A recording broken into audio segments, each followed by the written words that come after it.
64। अच्छा यार ये इधर इधर इधर इधर यार, ये आई कैप देख लें जनरल एंट्रीज किस तरह कर रहा है। कल आई कैप का पेपर खोला बता, फिर एंड पे टाइम नहीं रहता हमारे पास। General entries, date, description, debit, credit. Narration वैसे देता था आई कैप, आज से तकरीबन साल पहले तक नरेशन हमेशा देता था, पता नहीं क्यों देनी छोड़ दी हुई है। तो बहरहाल अगर नरेशन वो ना मांगे तो फिर ना दें, हमें इस नतीजे पे पहुंच सकते हैं। नरेशन वो नहीं मांग रहा तो ना दें। और कुछ फिगर्स वो यहीं वर्किंग करके निकाल लेते हैं, तो जिसमें उसको ज़रूरत हो वो फिर वर्किंग अलग से कर लेते हैं। लेकिन जब वर्किंग करता है तो वर्किंग का रेफरेंस भी देता है। और मिसाल के तौर पे अब ये IAS 12 का सवाल है, तो इसे लिखना चाहिए था वहां से, जैसे कंपनी का नाम, note to the financial statement, इसके मार्क्स होते हैं, ये लिखना चाहिए था। रुपीज इन मिलियन लिखा हुआ है, current tax, defer tax, reconciliation, PBT, tax at the rate of 35%, और वो 2-3 रिकॉन्साइलिंग आइटम्स हैं। फिर वर्किंग 1 इसने की हुई है करंट टैक्स की। डेफर टैक्स लाइबिलिटी में देखते हैं वो एब्रीवेशन यूज करा है या नहीं। DTL/A पूरा इसने लिखा है, कैरिंग अमाउंट पूरा लिखा है, TB ने लिखा, डिफरेंस नहीं लिखा, लुट में जाएगी है। रेट यहाँ ये पकड़ा गया, ओ पकड़ा गया, DTL/A, लेकिन उसने साथ साथ DTL DTA नहीं लिख रहा, उसकी बजाय पॉजिटिव और नेगेटिव यूज कर रहा है। इसका मतलब है साथ साथ अगर ना लिखें तो परसेप्टेबल है, पता नहीं। और बस ये आपके सामने चीजें शो करनी थी। क्या याद करना पड़ेगा? नहीं, वो जिस तरह हम क्लास में कर रहे थे उस तरह काफी है। मेरा ये दिखाने का मकसद है कि ज्यादा एब्रीविएशंस यूज वो नहीं कर रहा, बस ये मेरा दिखाने का मकसद था, ज्यादा एब्रीविएशंस यूज नहीं कर रहा। जी किधर है मोहतरम? अच्छा, कभी कभी बच्चे इतने सादा होते हैं, ऐसे सवाल पूछते हैं, अच्छा पेपर में सर क्या करना है, या इंटरनेट पे खोल के नहीं देखते किसी चीज का सोल्यूशन। या अच्छा पेपर सर किस तरह आता है, उसमें क्या होता है, टेक्स्ट के जी MCQ आएंगे सर, वो खोल के देख लो यार जाके एक दफा लेटेस्ट पेपर। कितने सादा बन जाते हैं आप, स्पून फीडिंग हर चीज।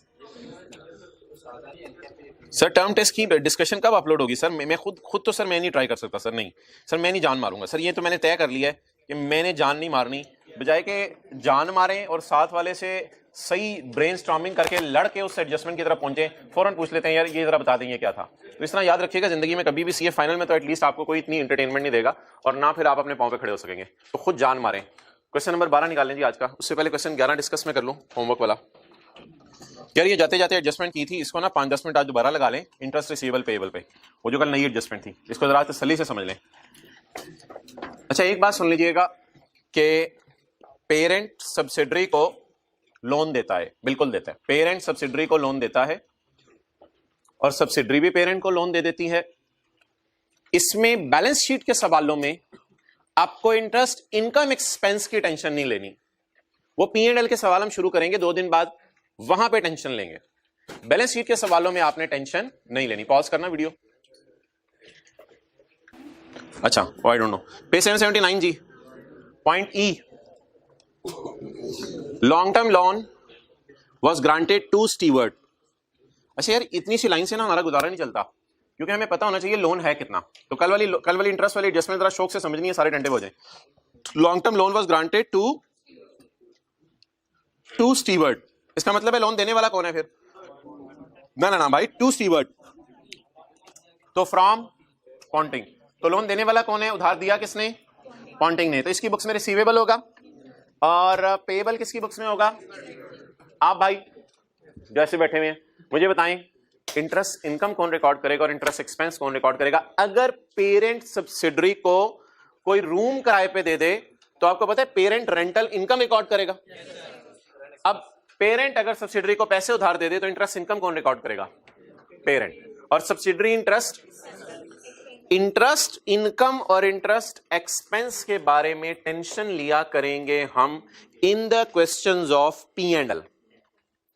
P&L में इंटरेस्ट इनकम इंटरेस्ट एक्सपेंस का क्या होगा ये देखा जाएगा P&L के सवाल आने पे। बैलेंस शीट का सवाल करते हुए आपने इंटरेस्ट इनकम और इंटरेस्ट एक्सपेंस के बारे में नहीं सोचना, वरना माइंड डिट्रैक होकर पता नहीं कहां निकल जाएगा। बैलेंस शीट का सवाल करते हुए आपने यह देखना है कि कितनी इंटरेस्ट इनकम और इंटरेस्ट एक्सपेंस रिसीवेबल्स और पेएबल्स में पड़ी हुई है।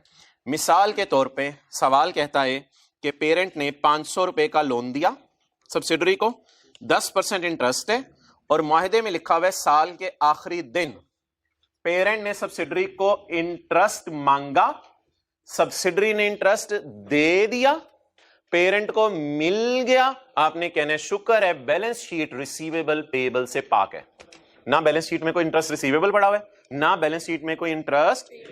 और अगर खुदा ना खास्ता ये मुआहिदा हुआ कि साल का इंटरेस्ट हम 13वें महीने के पहले दिन दिया करेंगे, तो फिर आपने कहना है कि सेपरेट फाइनेंशियल स्टेटमेंट्स में जिसने इंटरेस्ट लेना था उसने रिसीवेबल बुक किया हुआ है और जिसने इंटरेस्ट देना था उसने पेएबल बुक किया हुआ है। तो रिसीवेबल पेएबल को आपने क्या कर देने हैं, कैंसिल कर देना। ओके, अब बैलेंस शीट के सवालों में किसकी टेंशन लेनी है, इंटरेस्ट इनकम एक्सपेंस की या रिसीवेबल पेएबल की? ये लाइन पढ़ के ना देखते हैं रिसीवेबल पेएबल में क्या मसला है। लोन लिया जी साल के पहले दिन, लोन की अमाउंट है, इसकी किताबों में 2000 आ रहा है, इसकी किताबों में भी 2000 आ रहा है, ठीक है, लोन की अमाउंट है 2000।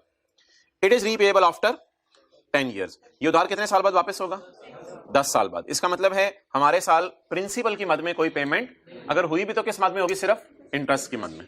And carries interest quarterly at 20%। Interest pay quarterly करने, लेकिन रेट क्या है, per annum. Payable in arrears. Arrears का क्या मतलब होता है, इंटरेस्ट बाद में पे करेंगे या एडवांस में, बाद में पे करेंगे। On the first day after the end of each quarter. इस बात का मतलब समझ लें, on the first day after the end of each quarter. जी लोन दिया कब, यकम जुलाई 14 को। साल खत्म कब हो रहा है, 30 जून 15 को। पहला क्वार्टर का एंड होगा 30 सितंबर 14 को। दूसरा क्वार्टर का एंड होगा 31 दिसंबर 14 को। तीसरा क्वार्टर का एंड होगा 31 मार्च 15 को। अब अगली बात मुझे ये बता दें, इफ आई एम, अगर मैं, if I am standing here, तो मुझे ये टेंशन नहीं है कि इंटरेस्ट एक्सपेंस और इनकम के साथ क्या हुआ, क्योंकि मैं बैलेंस शीट का सवाल कर रहा हूं। मुझे टेंशन है इंटरेस्ट रिसीवेबल और पेएबल तो नहीं बुक्स में पड़ा हुआ, तो उसके लिए मुझे बड़ी बारीकी से ना ये लाइन पढ़नी पड़ेगी। इट इज पेएबल बाद में on the first day after the end of each quarter. ये क्वार्टर जब एंड होगा तो इसका फर्स्ट डे होगा यहां, तो 4 महीने का इंटरेस्ट शुक्र है पे हो जाएगा 3 महीने का इंटरेस्ट पे हो जाएगा चौथे महीने के पहले दिन। इसकी टेंशन नहीं है। इस 3 महीने का पे हो जाएगा 7वें महीने के पहले दिन, इसकी भी टेंशन नहीं है। इस 3 महीने का पे हो जाएगा 10वें महीने के पहले दिन, इसकी भी टेंशन नहीं है। और 10वें, 11वें और 12वें महीने का पे होगा अगले साल के पहले दिन। अब आप मुझे बता दें, मेरी बुक्स में जो इंटरेस्ट है वो यहां पे खड़े होकर सिर्फ कितने महीने का अभी तक पे नहीं हुआ होगा, 3 महीने का। और पेरेंट कह रहा होगा 3 महीने का अभी तक रिसीव, तो पेरेंट की बुक्स में रिसीवेबल आ रहा होगा 3 महीने का, और सब्सिडरी की बुक्स में पेएबल आ रहा होगा। और ये पेएबल रिसीवेबल कहां छुपे होंगे, करंट एसेट्स और करंट लायबिलिटीज में। तो हमने कुछ भी नहीं करना पेपर में, हमने सिर्फ सिंपल पकड़ना है लोन को। कितना है लोन, 2000। साल का रेट, सिर्फ ये वाला जो ग्रीन है मेरे लिए ये रेलिवेंट है, तो इसको इनटू कितना, 100। तो अब करना क्या आपने कंसोलिडेशन करते हुए, -100 -100, बस और कुछ नहीं करना। इंटरेस्ट एक्सपेंस, इंटरेस्ट इनकम के बारे में नहीं सोचना बैलेंस शीट बनाते हुए। लिख लें इस सवाल में, इंटरेस्ट इनकम एक्सपेंस के बारे में नहीं सोचना, इंटरेस्ट रिसीवेबल पेएबल के बारे में सोचना है। इंटरेस्ट इनकम सवाल के ऊपर लिखें किताब पे, इंटरेस्ट इनकम एक्सपेंस के बारे में नहीं सोचना, इंटरेस्ट रिसीवेबल पेएबल के बारे में सोचना है बैलेंस शीट बनाते हुए। ये भी लिख लें बैलेंस शीट बनाते हुए, इंटरेस्ट इनकम एक्सपेंस के बारे में नहीं सोचना, इंटरेस्ट पेएबल रिसीवेबल के बारे में सोचना है बैलेंस शीट बनाते हुए।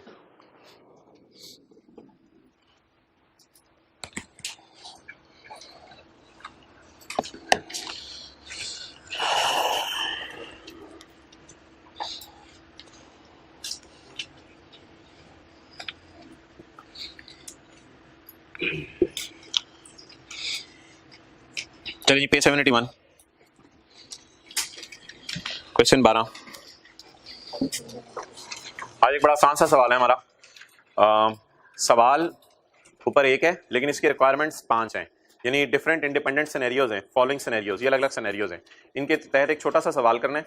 Following balance sheet is of P and S for the year ended 30 June 2016।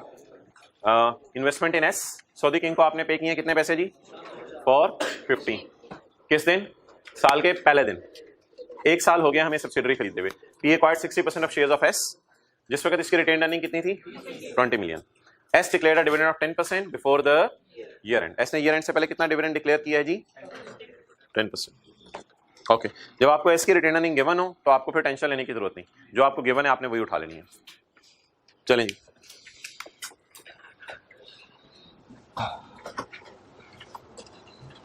P group consolidated statement of financial position as on 30/2016।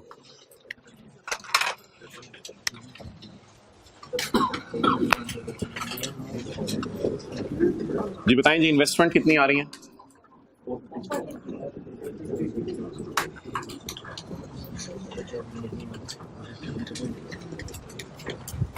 Current asset 675 और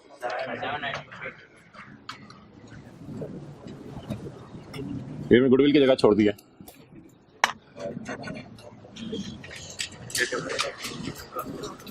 शेयर कैपिटल 750 500।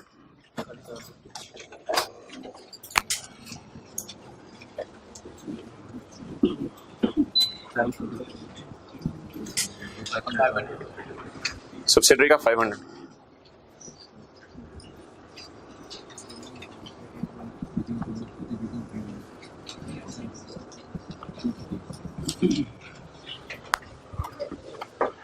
कल जो है ना असल में डिविडेंड वाला एडजस्टमेंट हमने इस वजह से ली थी कि वो रिटेन अर्निंग वगैरह मिसिंग थी, तो वो हमने निकालनी थी। आज रिटेन अर्निंग एक्विजिशन डेट की ऑलरेडी गिवन है।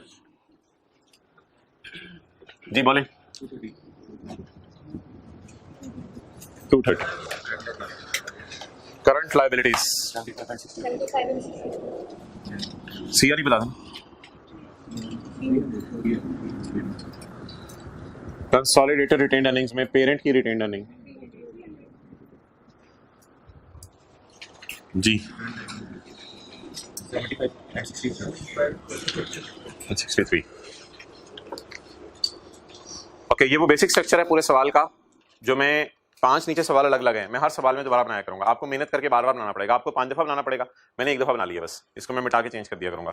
अच्छा जी, अब आप मुझे बता दें प्री रिटेन अर्निंग कितनी है? 20।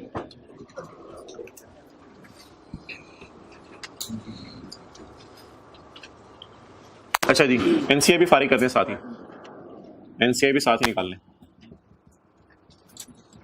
520 तो कितने परसेंट? 40%। ऑनलाइन वालों टर्म टेस्ट दे दो अगर अभी तक नहीं दिया। 40% जी 208 वर्किंग 4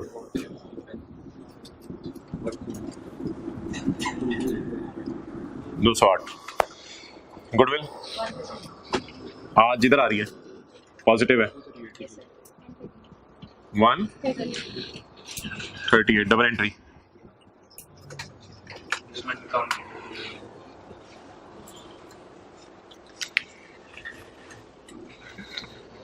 तो नीचे जितनी भी सवालों की रिक्वायरमेंट्स हैं वो अलग अलग 5 सवाल हैं, तो हर सवाल में यहां तक तो हम सॉल्व किया करेंगे।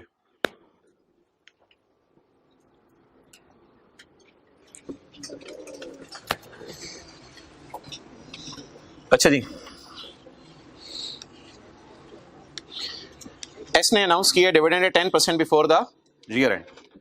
Before the year and may be 28 जून 16, 2 दिन पहले before the year and may be 28 जून 16। 28 जून 16 को एस ने डिविडेंड अनाउंस किया। कितना अनाउंस किया जी? 10%। कल आपको बताया था डिविडेंड की परसेंटेज किस पे लगती है? शेयर कैपिटल पे। हाईलाइट करते रह करें, पता नहीं हाईलाइटर है आपके, रो में देखें, बैग में नहीं मैं कह रहा ना, रो में कह रहा हूँ, बैग में तो मुश्किल मिलेगा। तो परसेंटेज किसके ऊपर लगानी होती है जी डिविडेंड की? शेयर कैपिटल के ऊपर। 1 मिनट कैमरा उधर कर दो यार, पहले वहां तक तो आ जाए बच्चे।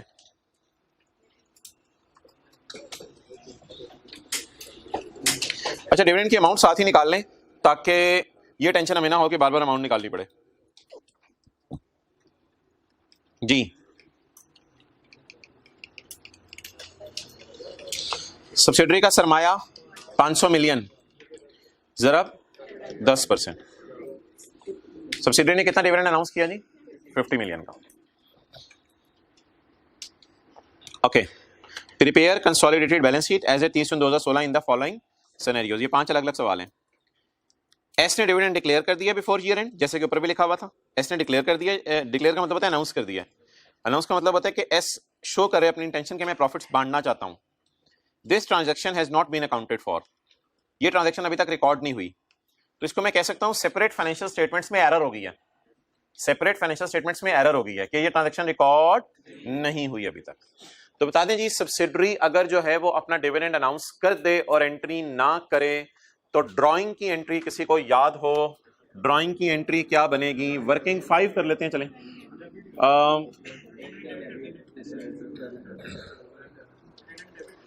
एक मिनट, एस की बुक्स, एस से क्या गलती हुई है? This transaction has not been accounted for. तो ड्राइंग्स की एंट्री आप लोगों ने पढ़ी थी इंट्रो की क्लास में, drawings debit cash credit, drawings debit cash credit. ये एंट्री आपने पढ़ी थी इंट्रो की क्लास में, drawings debit cash credit. Okay, अब मोहतरम सवाल ये राइज होगा हमारा, थोड़ी देर हो जाओ, अब आ रही है तो है। अच्छा, ड्राइंग्स डेबिट कैश क्रेडिट। अच्छा, लेकिन एक बात याद रखिएगा, कंपनी जो है नॉर्मली पहले पेएबल को क्रेडिट करती हैं। वजह ये होती है कि कंपनी के काफी सारे शेयर होल्डर होते हैं तो एक ही दिन लेने नहीं आ जाते पैसे, इसलिए कंपनीज पहले पेएबल को रिकॉर्ड करती हैं। तो जब हम अपने प्रॉफिट बांटना चाहें तो ड्राइंग्स डेबिट और पेएबल क्रेडिट। लेकिन ड्राइंग्स का नाम कंपनीज के लिए है डिविडेंड। अच्छा, अब डिविडेंड करता क्या है? डिविडेंड जो है जब पोस्ट करने की बारी आती है तो डिविडेंड, कल की क्लास में हमने पढ़ा था खतरा लिमिटेड वाले सवाल में, जो दूसरा साल था 12, डिविडेंड अर्निंग को कम कर देता है, क्योंकि प्रॉफिट अर्निंग को बढ़ाता है, फिर डिविडेंड अर्निंग को कम कर देता है। तो dividend decrease retained earning. Dividend असल में किसको कम करता है? रिटेन्ड अर्निंग को कम करता है। तो इसलिए बताएं, जैसे मैं कहता था खर्चा बुक करना है तो आप कहते थे रिटेन्ड अर्निंग को कम कर दें। ये खर्चा नहीं बुक हो रहा, ये प्रॉफिट बांटा जा रहा है। तो प्रॉफिट जब आया था तो क्या बढ़ती है? जब प्रॉफिट बांटा जाता है तो रिटेन्ड अर्निंग। तो वही जो हम लिखते थे, कल मैं लिख रहा था अदर इनकम, लेकिन अदर इनकम काट के लिख देते थे रिटेन्ड अर्निंग। तो उसी तरह डिविडेंड कोई चीज नहीं है, इसको ब्रैकेट में ले लें और ब्रैकेट में लेके, नहीं अभी रिटेन्ड अर्निंग, सबर अभी रिटेन्ड अर्निंग।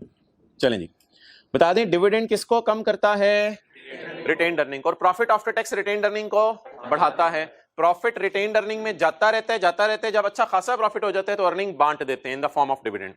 तो ड्राइंग डेबिट कैश क्रेडिट का मॉडिफाइड वर्जन आपके सामने है in the books of companies. और अभी तक मैंने कोई कंसोलिडेशन की डिस्कशन नहीं की, इसको आप समझ लें ये फाइनल अकाउंट की डिस्कशन है। तो फाइनल अकाउंट के टॉपिक में भी हम डिविडेंड की यही एंट्री पढ़ेंगे, डिविडेंड डेबिट पेएबल। डिविडेंड की जगह ध्यान में ड्राइंग डेबिट कैश क्रेडिट। लेकिन क्योंकि लोग ऐसा ऐसा पैसे लेने आते हैं इसलिए पेएबल। और डिविडेंड किसको कम कर देता है? अर्निंग को कम कर देता है। अच्छा जी, किसने डिविडेंड अनाउंस किया है? किसने डिविडेंड अनाउंस किया है? कौन अपनी अर्निंग बांटना चाह रहा है और कौन अपनी अर्निंग का बांटना भूल गया रिकॉर्ड करना? तो कौन अर्निंग बांटना चाह रहे हैं? सब्सिडरी। तो सब्सिडरी को कहें तूने अर्निंग बांटनी थी अपनी, बांट जरा। तो अर्निंग कम कर दे, क्योंकि आपको पता है सब्सिडरी के प्रॉफिट्स वगैरह इसमें पड़े होंगे, पैट वगैरह तो इसमें पड़े होंगे, इसमें अर्निंग अपनी बांट दे।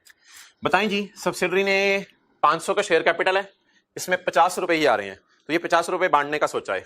तो बताएं क्या होगा? डिविडेंड डेबिट और डिविडेंड पेएबल क्रेडिट। चलें जी, इस एंट्री को अब मैं पोस्ट करता हूं।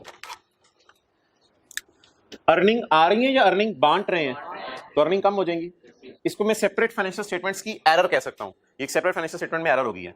एसआरई डेबिट और पेएबल इन करंट लायबिलिटीज क्रेडिट। नोट कर लें। अगर आपने रीजन लिखनी है इसकी, डिविडेंड अनाउंस्ड डिक्लेयर्ड, हाँ जी बिल्कुल बिल्कुल। थोड़ी सी इसमें एक तफसील भी है, वो फिर हम बाद में डिस्कस करेंगे, फिलहाल अभी रहने दो। ओके, होता है लेकिन कुछ विद इन ईयर भी हो जाते हैं, उनको इंटरिम कहते हैं, ये हम पढ़ेंगे। सवाल ने तो भी वाज़ेह बता दिया ना, ईयर एंड से पहले है। ओके, आगे चलें जी। सब्सिडरी की बुक्स में एंट्री बताएं। डिविडेंड बांटना था, ऐलान भी कर दिया। ऐलान साल से पहले किया तो फिर हमारे साल में ये डिविडेंड रिकॉर्ड होगा, जब हमारे साल से पहले ऐलान कर दिया। और बता दें रिकॉर्ड करना भूल गए तो एसआरई डेबिट पेएबल क्रेडिट। अच्छा, एक बात जरा सोचें कि डिविडेंड सब्सिडरी अनाउंस कर रही है तो कोई अर्न भी तो कर रहा होगा। ये देखें जरा, ये सोचें, सब्सिडरी ने तो अनाउंस किया ना डिविडेंड, इसके नए ओनर याद हो आपको, पीटीसीएल 80% है, 60% और एनसीआई 40%। क्या मैं कह सकता हूं अगर ये डिविडेंड अनाउंस कर रही है तो ये लोग डिविडेंड अर्न कर रहे हैं? Is it so? जब एक अनाउंस करने वाला है तो दूसरा बंदा अर्न करने वाला है। अच्छा, अब मोहतरम आप कह रहे होंगे सर हमें सवाल से पता नहीं चल रहा कि ये किसने अकाउंट फॉर नहीं किया, तो लिख लें not been accounted for by P and S. दोनों ही बेचारों ने अकाउंट फॉर नहीं किया, ना पेरेंट ने अर्न करना रिकॉर्ड किया, ना सब्सिडरी ने अनाउंस करना रिकॉर्ड किया। क्योंकि नीचे वाले सिनेरियोज में ना वाज़े बता रहा होगा किसने रिकॉर्ड किया किसने नहीं किया। नीचे वाले जरा डिफरेंट सिनेरियोज हैं, हर एक के बारे में अलग अलग बता रहा होगा। इधर जनरल सा लफ्ज़ बोल दिया था, this transaction has not been accounted for by P and S. अच्छा, फिलहाल मुझे बताएं, फिलहाल सिर्फ ट्रांजैक्शन की इतनी सी साइड, किसने अनाउंस किया डिविडेंड? अनाउंस करना भूल गई, तो हमने क्या कर दिया, इसको कहा क्या एंट्री करो, अर्निंग अपनी कम करो और पेएबल बुक करो। क्लियर? कितने से? 50 से। कितने से? 50 से। इसको हमने कह दिया ये एंट्री कर लो। अच्छा, ये बुक करना भूल गया है, अर्न कर लिया था इसने, ये भी एंट्री करना भूल गया। मुझे बता दें अब इसकी किताबों में डिविडेंड की एंट्री होगी या शोहर की किताबों में रिसीवेबल की एंट्री होगी? कंसोलिडेशन को फिलहाल साइड पे रखें, इनकी सेपरेट फाइनेंशियल स्टेटमेंट्स में कोई एरर्स हुई है वो मैं सही कराना चाह रहा हूं। पहले कंसोलिडेशन की जब डिस्कशन होगी मैं खुद बताऊंगा। तो पीटीसीएल, क्योंकि आप कंसोलिडेशन शायद सोचने लगे हो कि रिसीवेबल है सब्सिडरी से, आप क्यों रिकॉर्ड करने लगे हैं, फिलहाल मुझे रिकॉर्ड करने दें। इनकी सेपरेट फाइनेंशियल स्टेटमेंट्स में एक एरर हुई है, बता दें जी। पीटीसीएल अर्न करेगा और सब्सिडरी अनाउंस करेगी, तो पीटीसीएल की सेपरेट फाइनेंशियल स्टेटमेंट्स में, एनसीआई की भी कोई फाइनेंशियल स्टेटमेंट्स होंगी, लेकिन इमरान खान की फाइनेंशियल स्टेटमेंट्स हम बनाते नहीं है, एनसीआई हम और तरीके से निकालते हैं। एनसीआई की टेंशन ना लें फिलहाल बताएं, पीटीसीएल के अकाउंट्स भी हमारे सामने गिवन है, सब्सिडरी के अकाउंट्स भी गिवन है, तो इसके अकाउंट्स में बांटना रिकॉर्ड नहीं हुआ, इसके अकाउंट्स में अर्न करना रिकॉर्ड नहीं हुआ। अब डिविडेंड कमाने की एंट्री इंट्रो की क्लास में बता दी जाती थी, डिविडेंड कमाने की, अनाउंस करने की एंट्री एफर 1 में बताई जाती थी, डिविडेंड कमाने की एंट्री बीआरएस के टॉपिक में बता दी जाती थी। आपको डिविडेंड मिला है, cash debit dividend income credit, तो डिविडेंड मिलने की एंट्री बोलें cash debit dividend income credit. और जिन्होंने टैक्स पढ़ा है उनको पता है कंपनी से डिविडेंड मिलता है, उस पर 15% टैक्स देते हैं, ये वो डिविडेंड है जो इनको मिल रहा है। तो इसको डिविडेंड मिल रहा है cash debit dividend income credit. लेकिन मोहतरम उसने अभी तक अगर पेएबल रखा हुआ है तो हम फिर रिसीवेबल रखेंगे ना, तो रिसीवेबल बुक करें। अब मैं किसकी बुक्स खोलने लगा हूं? पेरेंट की बुक्स, नहीं 5.1 नहीं, पेरेंट की बुक्स। पेरेंट की बुक्स के अंदर अब मैं क्या एंट्री करूंगा जी? पेरेंट की बुक्स में मैं एंट्री करूंगा receivable debit other income credit, ये मेरी अदर इनकम होगी, receivable debit other income credit. Clear? कितने से? जुल्म ना कीजिएगा, जुल्म ना कीजिएगा। पी की बुक्स है, एनसीए की बुक्स नहीं मैंने लिखा अभी। ये देखें, ये 50 रुपए पूरे हैं। सब्सिडरी ने कहा मैं ये 50 रुपए बांटने लगी हूं, सब्सिडरी ने कहा 50 रुपए मैं बांटने लगी हूं। जैसे ही सब्सिडरी ने कहा मैं 50 रुपए बांटने लगी हूं, भागा भागा पीटीसीएल ने कहा मैं अर्न कर लूंगा ये, इमरान खान ने कहा मैं भी अर्न कर लूंगी ये। अब ये 50 रुपए जब सब्सिडरी बांटने लगेगी तो इसमें से 60 दे देगी इमरान खान को, 40 दे देगी एनसीआई को। उल्टा हो गया, 60 दे देगी, दोबारा कर लो, ये 50 है, 50 का डिविडेंड बांटने लगे हैं, तो सब्सिडरी 50 का डिविडेंड बांटेगी। उधर खड़े रहो, एक चीज देखना, खड़े रहो। सब्सिडरी 50 का डिविडेंड बांटेगी, जब 50 का डिविडेंड बांटेगी तो वो 50 की एंट्री बुक करेगी, 50 की एंट्री बुक करेगी, और इसमें से 60% किसको दे देगी? पीटीसीएल को, और 40% किसको दे देगी? एनसीआई को। तो पीटीसीएल अनाउंस करने वाली है और वो लोग क्या हैं? अर्न करने वाले हैं, वो दोनों क्या हैं, अर्न करने वाले हैं। तो अब अर्न करने की एंट्री फिलहाल मुझे पी की बुक्स में करवा दें। बैठ जाओ। क्या 50 से एंट्री करूं सारी, या जुल्म तो नहीं करना ना कि सारा 50 ले लूं? मेरा कितना परसेंट है 50 का? कितना आ गया? चल नोट कर लें।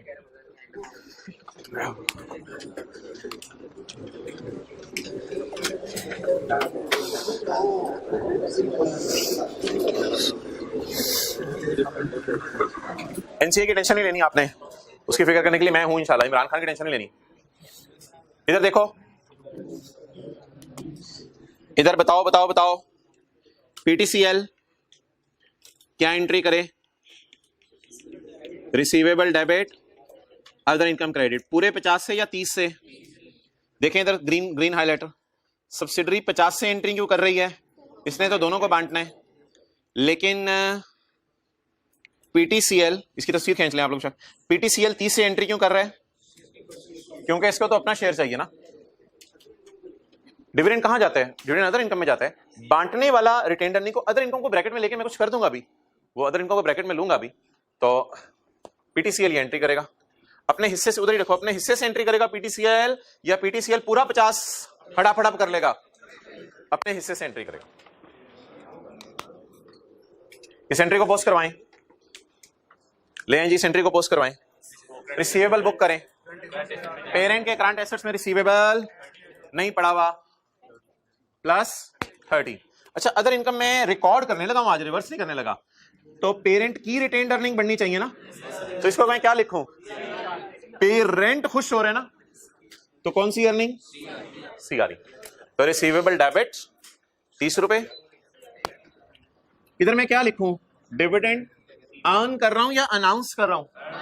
अनाउंस करने वाले ने तो पूरा किया, लेकिन मुझे कितना मिला? 30। क्लियर? अभी तक कोई कंसोलिडेशन की एडजस्टमेंट नहीं कराई मैंने। सेपरेट फाइनेंशियल स्टेटमेंट्स के अंदर एक एरर सही करवाई है अभी तक कंसोलिडेशन की कोई एडजस्टमेंट नहीं करवाई। ओके, एनसीए की टेंशन नहीं लेनी आपने, वो मैंने कहा था थोड़ी देर सब्र कर लो, एनसीए की टेंशन नहीं लेनी। ओके,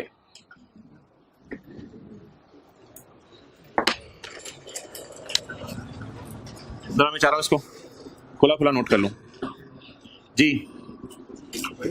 एस की बुक्स में बताएं, SRE debit, dividend payable credit. P की बुक्स, पी के बुक्स अगर सब्सिडरी पेएबल बुक कर रही है तो पेरेंट रिसीवेबल बुक करे। रिसीवेबल डेबिट अदर इनकम, ये तो इनकम क्रेडिट मुझे करना पड़ेगा क्योंकि मैंने पीएनएल के सवाल भी समझाने हैं आने वाले दिनों में, लेकिन उसकी जगह सीआरई।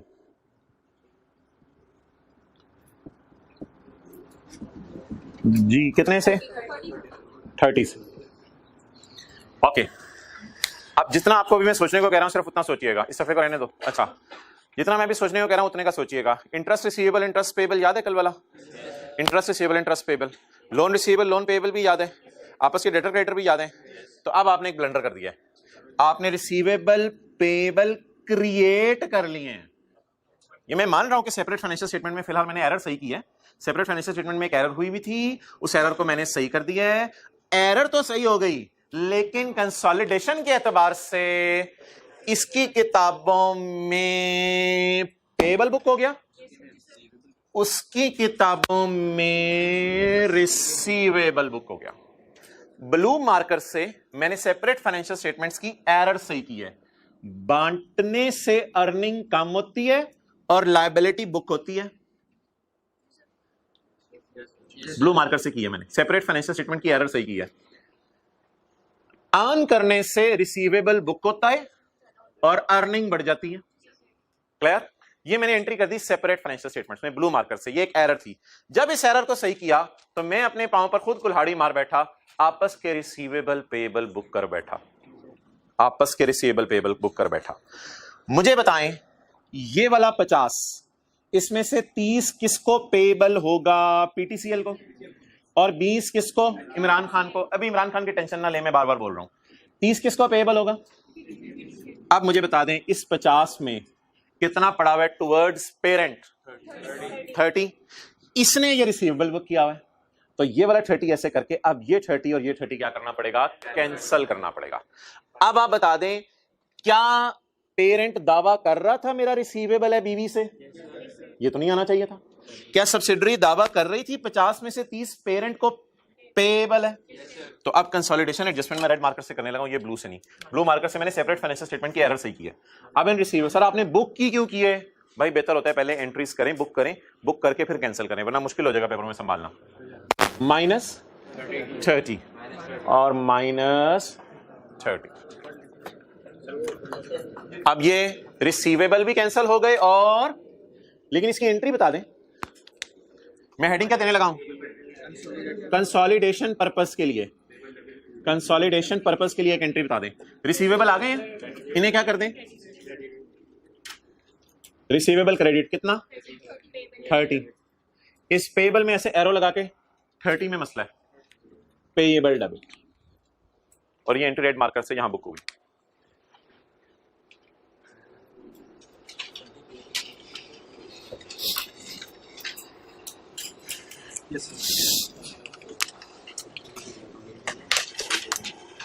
सवाल मुकम्मल हो गया, सवाल मुकम्मल हो गया। जिनको इमरान खान की टेंशन पड़ी हुई थी वो फिर मैं एक तो बैलेंस शीट टैली कर दूं, फिर उस पर डिस्कशन कर लेता हूं। तो वैसे मैंने आपको मना किया है जिस एंगल से आपको सोचवाया जा रहा है उसी से सोचें, ज्यादा सोचने की जरूरत नहीं है। फिर भी जिनको इमरान खान की टेंशन पड़ी हुई है उसका देख लेते हैं। सवाल मुकम्मल हो गया। मुझे बता दें एसआरई कहां पे शिफ्ट होता है?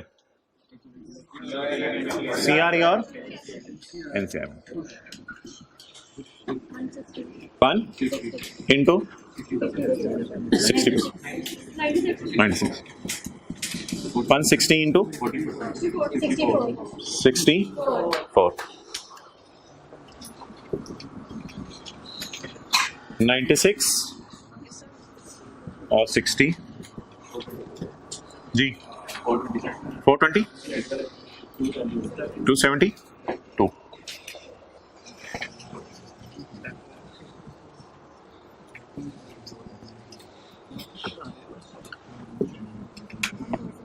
1460।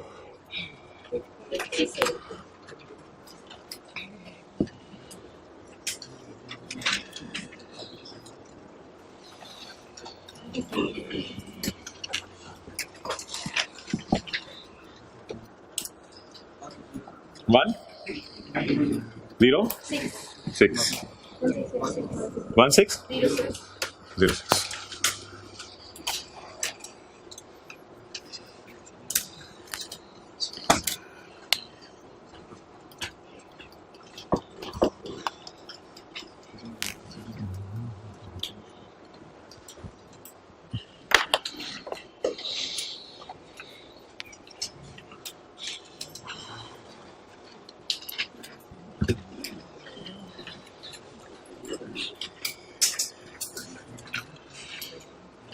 इसको अगर आप तस्वीर खींच लेंगे, अभी नहीं, जब मैं इस पे लिखूंगा ये मैंने पार्ट ए सॉल्व किया, तो फिर आप इसकी तस्वीर खींचेंगे, पार्ट ए सवाल का सॉल्व हुआ है।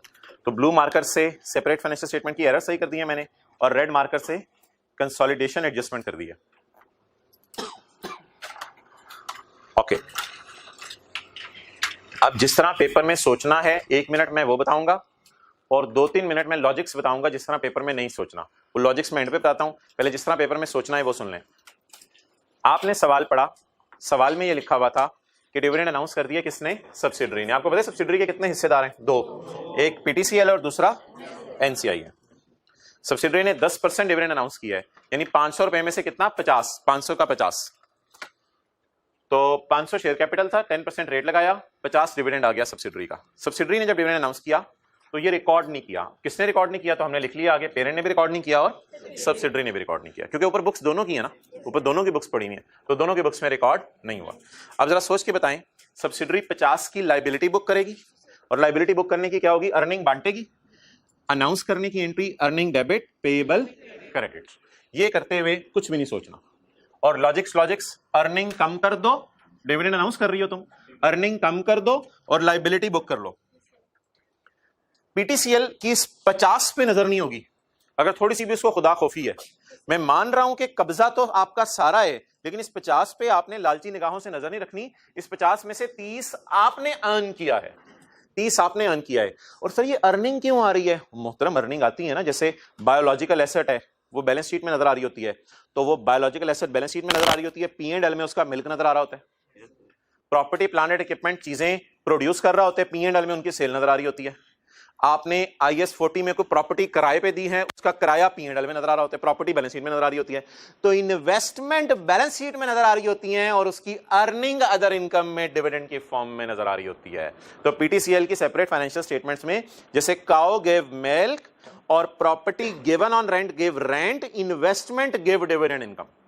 तो इसलिए PTCL की सेपरेट फाइनेंशियल स्टेटमेंट में अदर इनकम आनी चाहिए। जैसे काऊ वाले को मिल्क का हक है तो इन्वेस्टमेंट वाले को डिविडेंड कमाने का हक है। कमाना कितने से है? एक छोटी सी मैं बात यहां लिख रहा हूं, पीस शेयर पूरा 50 या पी का हिस्सा, P's share of S dividend से हम ये एंट्री किया करेंगे। पी का हिस्सा कितना जी? 30। ये रिसीवेबल बुक कर ले और अर्निंग बुक कर ले। अर्निंग बुक करने की entry receivable debit, dividend income credit या अदर इनकम क्रेडिट, और ये इनकम कहां शो कर दे? इस तरह पेपर में सोचना है। इन द एंड क्या हो गया? ये रिसीवेबल किससे है भाई? ऊपर देखो ना, ब्लैक कैप। ये रिसीवेबल किससे है? सब्सिडरी से। इसमें पेएबल 30 का किसको है? तो इसको कैंसिल आउट कर दो। ये सारा कर करके जब आप फारिग हो जाएं तो ऐसे ही कभी बैठे बैठे ख्याल आ सकता है आपके दिल में कि यार सर आपने तो आपस की इनकम भी बुक करा दी है, आपस की इनकम भी बुक करा दी है। ऐसे ही कभी दिल में ख्याल आ सकता है ये आपस की इनकम है, ये शोहर से बीवी से ही आई ना, आपस की इनकम है। तो ऐसे कभी दिल में ख्याल आ सकता है कि आपस की इनकम भी बुक हो गई। अब ऐसे नहीं सोचना, लेकिन अगर ऐसी सोच आ जाए जहन में तो मैंने आपस की इनकम भी ऑटोमेटिकली कैंसिल कर दी है, वो आपको नजर नहीं आई। ये अदर इनकम आपस की बुक की 30, ये जो 50 है मैंने 30 के मुकाबले में यहां डाला है। जब ये 50 मैंने डाला तो ये अर्निंग्स रिड्यूस कर गई। जब मैंने 50 यहां डाला तो ये रिड्यूस कर गई और रिड्यूस्ड फिगर यहां गई, तो वो ऑटोमेटिकली कैंसल आउट हो जाती हैं। इस तरह ज्यादा नहीं सोचना। और NCI का पेएबल खड़ा रहने दें, टेंशन ना लें। सर ये क्या हो रहा है? 50 पेएबल बुक किया है सब्सिडरी ने, माइनस कर दिया 30। सर मुझे तो इस 150 में 50 पेएबल बुक किया है सब्सिडरी ने, 30 पेरेंट वाला कैंसिल कर दिया है। सर मुझे तो 20 इसके अंदर नजर आ रहा है पेएबल टुवर्ड्स NCI। हां ये डिविडेंड पेएबल NCI का, इसको नजर आने दें। इसको इस NCI में शो करने की जरूरत नहीं होती, आप करंट लायबिलिटीज में शो करने दें, क्योंकि इस 20 को इंशाल्लाह अगले साल हमने उसे पैसे देके फारिग कर देने। और NCI हमारे लिए आउटसाइड वर्ल्ड है, ये आपस का नहीं है, इसलिए NCI को पेएबल किताबों में नजर आता है। तो 50 का ऐलान किया, 30 देना था पेरेंट को, इसमें 20 NCI को पेएबल है। ये कोई ऐसी चीज नहीं है जिसको कैंसिल करने की जरूरत है, NCI को पे करना ही है। तो ज्यादा इसलिए सोचने की जरूरत नहीं है। सोचना किस तरह है वो मैंने बता दिया, बस इस हद तक सोचना है। ओके, इस एंट्री के साथ मैं लिख रहा हूं टू बी पास्ट, और मैंने पास कर दिया। टू बी पास्ट मैंने पास करनी थी और कर भी दी है। टू बी पास्ट, ये एंट्री भी पास करनी है, रिवर्सल की एंट्री है टू बी पास्ट। अगली लाइन आपने पढ़नी है और सवाल की अगली रिक्वायरमेंट आपने पढ़नी है, लेकिन सवाल की अगली रिक्वायरमेंट पढ़ने से पहले मैं सवाल को वहां खड़ा कर दूं जहां था। ये ब्लू और रेड मार्कर सारा मिटाने लगा हूं मैं।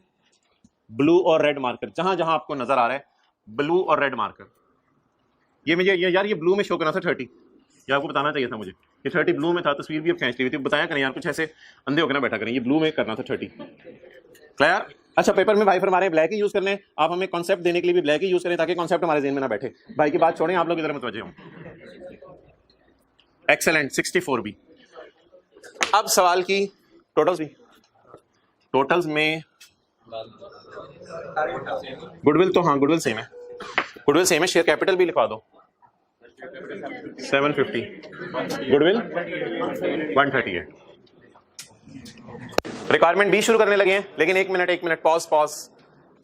रिक्वायरमेंट बी बाद में पढ़ूंगा। 450, 675, 793, 450, 675, 793, 750, 500, 300, 230, 750, 500, 300, 230, 75 63 520 का 40% 208 डिविडेंड से कोई ताल्लुक नहीं इसका। गुडविल बैलेंसिंग 138, ये प्री 20 था। यहां तक नोट कर लें, पॉइंट बी। 1-2 मिनट लगाएं फिर आगे चलते हैं। कर लें यार, क्या हो सकता है, आप कर लें हिम्मत। ये जो बंदा पॉइंट बी पे सुस्ती दिखा रहा है उसने देखें ई तक उसका क्या हाल होना है। आप लोग तो सर अटेंटिव रहें। ये बच्चे कुछ बहुत बच्चे सुस्त होते थे, इसलिए मजबूरन क्लास वाले सवाल का सलूशन डालना पड़ा था किताब में, देख लें आगे। हालांकि क्लास वाले सवाल का सलूशन नहीं डाला हुआ, तो ये वाहिद ऐसा सवाल है सुस्त लोगों की वजह से इसका सलूशन डालना पड़ा। कैमरा उधर ही रखो।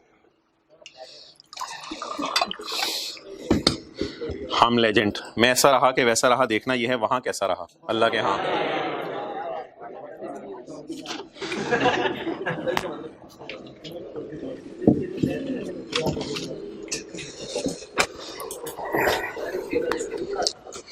ओके।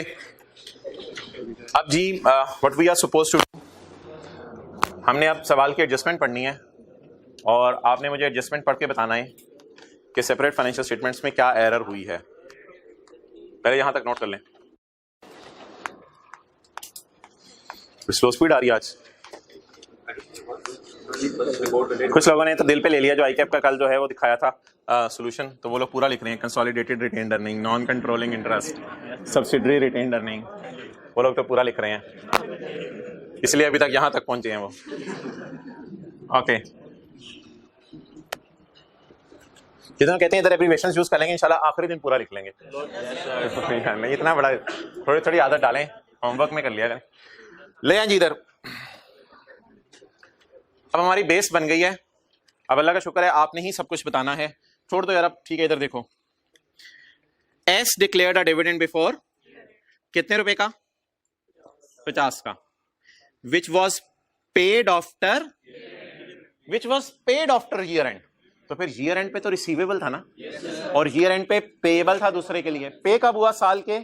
अगर पे साल के बाद हुआ तो साल के एंड पे जैसे इंटरेस्ट था, जैसे इंटरेस्ट था, अगर पे साल के बाद हो रहा है आखिरी 3 महीने का, तो फिर ईयर एंड पे तो रिसीवेबल पेएबल था। The dividend has correctly been recorded by both companies. इन्होंने करेक्टली रिकॉर्ड कर दिया है डिविडेंड। इसका मतलब है अनाउंस करने वाले ने कितना कर दिया रिकॉर्ड? 50। और अर्न करने वाले ने कितना रिकॉर्ड? भाई मैं एडजस्टमेंट समझा रहा हूं, आप एक कुछ और काम कर रहे हो। अनाउंस करने वाले ने कितना रिकॉर्ड कर दिया? 50 has been recorded by both companies, that is S and P. इसका मतलब है इसने अनाउंस कर दिया 50 और इसने 30 अर्न भी कर लिया, और इनकी रिकॉर्डिंग्स भी हो गई है। मेरी नजर में पेपर में पहली 2 एंट्रीज नहीं करनी, डायरेक्ट आपने कौन सी एंट्री करनी है? तीसरी एंट्री करनी है। लेकिन रफ वर्किंग के लिए अगर आप कहें तो मैं एंट्रीज कर देता हूं। ये एक बिल्कुल डंकी वर्क होगा जो पेपर में करके हम अपना टाइम जाया कर रहे होंगे। ऑलरेडी पास कर चुका है कौन? सब्सिडरी। क्या एंट्री? अनाउंस करने वाले ना ये, तो डिविडेंड डेबिट, पेएबल क्रेडिट, कितने से? Already past. तो इसको मैं लिख रहा हूं आपके समझने के लिए, पोस्ट कहीं नहीं कर रहा। अच्छा, एक फीलिंग लाइन, क्या इस पेएबल्स में 50 का पेएबल पड़ा होगा? पड़ा हुआ है क्योंकि रिकॉर्ड हो गया। और क्या इस अर्निंग अर्निंग में ये 50 माइनस हो चुका होगा? सब हो चुके हैं, कुछ करना नहीं आपने। एक और एंट्री बोथ ने रिकॉर्ड कर लिया है ना, एक और एंट्री ऑलरेडी पास्ट है जी, पी की बुक्स में। अच्छा, इसने अर्न किया या अनाउंस किया? अनाउंस करने वाला तो दोनों की फिक्र करेगा, पेरेंट की भी और इमरान खान की भी, लेकिन अर्न करने वाला सिर्फ अपनी फिक्र करेगा। रिसीवेबल जो भी है ना, इसको डेबिट ना कीजिएगा, ये रिसीवेबल 30 का इस रिसीवेबल में पड़ा हुआ है, इसमें पड़ा हुआ है, पेरेंट के रिसीवेबल में इसमें पड़ा हुआ है, और अपनी इनकम में भी ये डाल चुका है। कितना? 30। कंसोलिडेशन एडजस्टमेंट तो सेपरेट फाइनेंशियल स्टेटमेंट में नहीं हुई होगी, वो तो हमें ही करनी पड़ेगी। तो मुझे कैसे पता चला ये 2 एंट्रीज हो चुकी हैं? The dividend has correctly been recorded by in its books of accounts, अपनी बुक्स ऑफ अकाउंट्स में करेक्टली रिकॉर्ड हो गया है। और मुझे कैसे पता चला रिसीवेबल पेएबल है? पे अगले साल हो रहा है। क्लियर? आप बता दें consolidation adjustment to be passed, तो कंसोलिडेशन एडजस्टमेंट क्या करेंगे? कैंसिल करेंगे।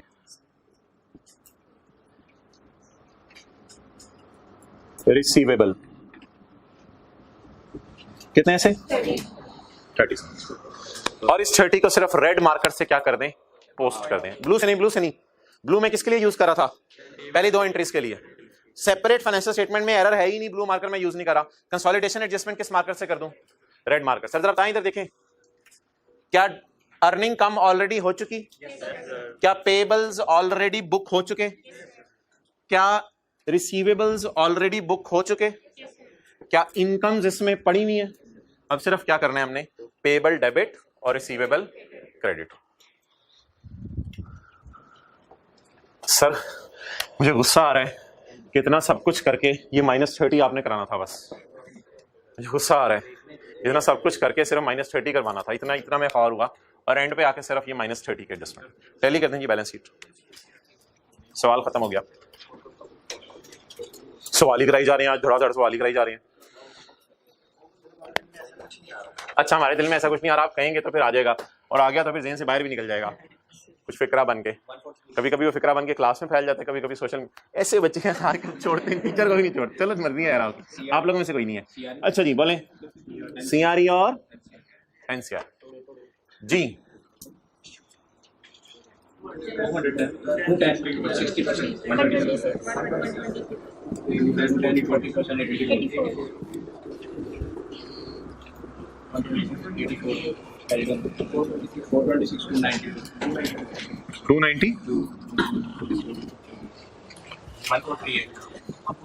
Total 1576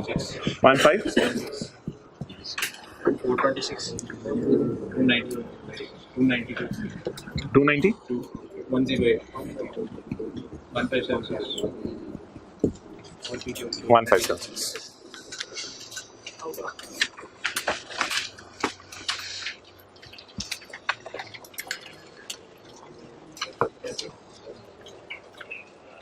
हाँ आप ले सकते हैं तस्वीर, क्योंकि यहाँ बी भी लिखा हुआ है ऊपर। भाई आप कब चुको बचपन से सही छक्के चुके भी मारते हो? नहीं यार ऐसे क्यों ना, आपका इसका मजाक है? चलो माल्टा खिला देना कल वाला। इसे खा नहीं लिया?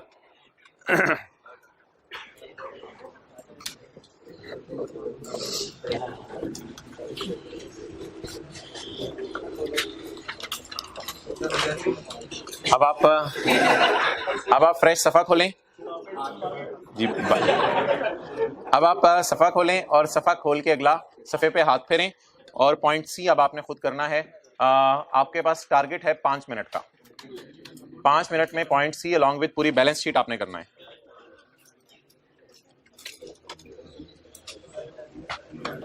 कैमरा उधर ही रखो।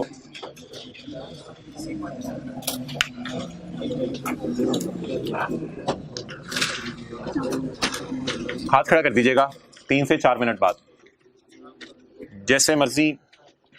अच्छा गंदा जल्दी जल्दी नोट कर दें। पहले बैलेंस शीट नोट करें ना। पॉइंट C क्यों पढ़े हैं? पॉइंट C बिल्कुल एंड पे पढ़िएगा, पहले बैलेंस शीट बना लें।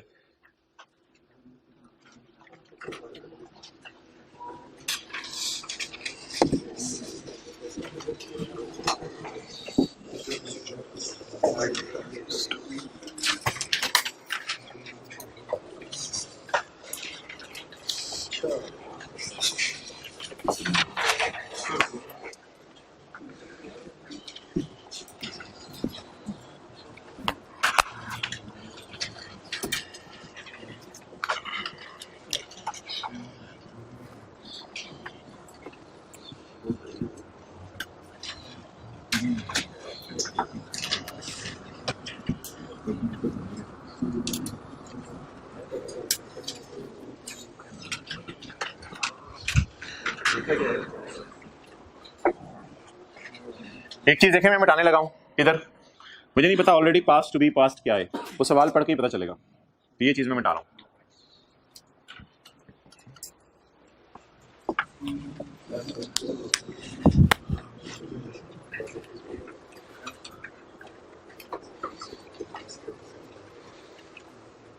देखिए कोई सुस्त बंदा तो नहीं आपके साथ बैठा हुआ, आइडेंटिफाई करके दें जल्दी से, अभी तक शुरू ही नहीं किया।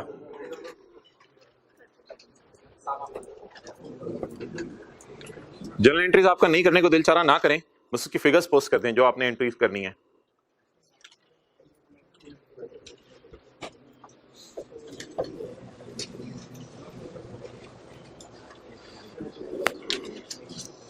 हाँ भाई, सर में खुरक सासा करते रहे तो नहीं, ये जो सिरकी सुरकी का मसला है ना, ये पेपर से पहले हल करके जाना है। तो बैठ के सर में दो एक और बंदा कर रहा है, एक होता है नेचुरल, यार आ जाती है करने।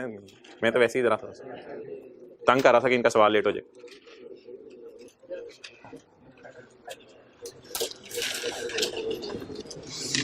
हो गया, डन, वेल डन, एक साहब ने कर लिया।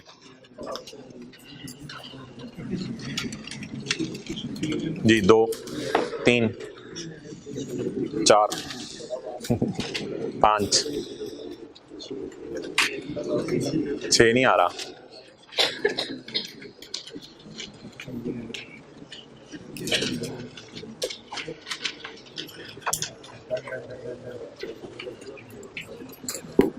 Okay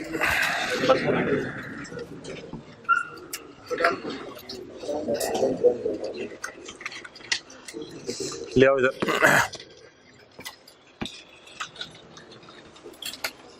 S declared a dividend before year end. P has correctly recorded the dividend.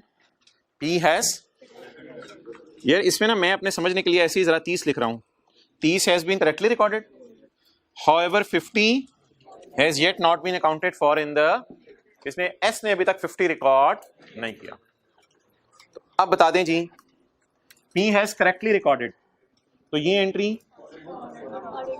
Already, तो ये 30 आपको कहीं नजर नहीं आएगा, लेकिन हो चुका है, याद रखिएगा रिसीवेबल में 30 पड़ा हुआ है इसके, अब हो चुकी है एंट्री। ये एंट्री टू बी, इसको ब्लू मार्कर से करने दें, सेपरेट फाइनेंशियल स्टेटमेंट की एरर है, ये सेपरेट फाइनेंशियल स्टेटमेंट की एरर है, इसको ब्लू मार्कर से करने दें। करवाएं जी, अनाउंस करने वाला अनाउंस कर, अनाउंसमेंट करें जी, अर्निंग कम कर दे अनाउंस करके, और पेएबल्स बुक कर ले। ये अनाउंस करने वाला है ना, तो ये डेबिट साइड पे रिकॉर्ड कर रहा है, और वो अर्न करने वाला है, वो क्रेडिट पे रिकॉर्ड करता था, लेकिन अब नहीं करने की जरूरत, बस कुछ भी नहीं, अब रेड मार्कर, रेड मार्कर। ये एंट्री भी, ये तो हमेशा पेपर में करनी पड़ेगी भाई, टू बी पास्ट, ये तो मजबूरन करनी पड़ेगी हमेशा एंट्री। बोले जी, ये रेड मार्कर से -30 -30, जो कितना लोगों ने इसी तरह किया था। ओके, एंट्रीज नहीं की थी, ठीक है, कोई मसला नहीं जी। डंकी वर्क करवा दें।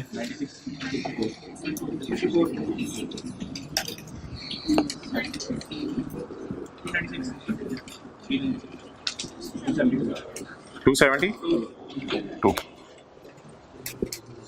1 1 5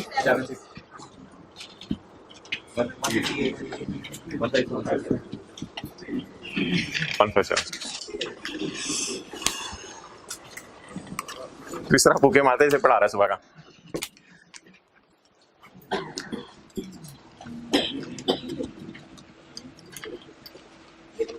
कुछ बच्चे इतनी एहतियात करेंगे, मास्क पहना हुआ है, और कुछ इतनी भी एहतियात नहीं करेंगे, इधर उधर बॉल पॉइंट पड़ी हुई मुंह में डाली हुई है।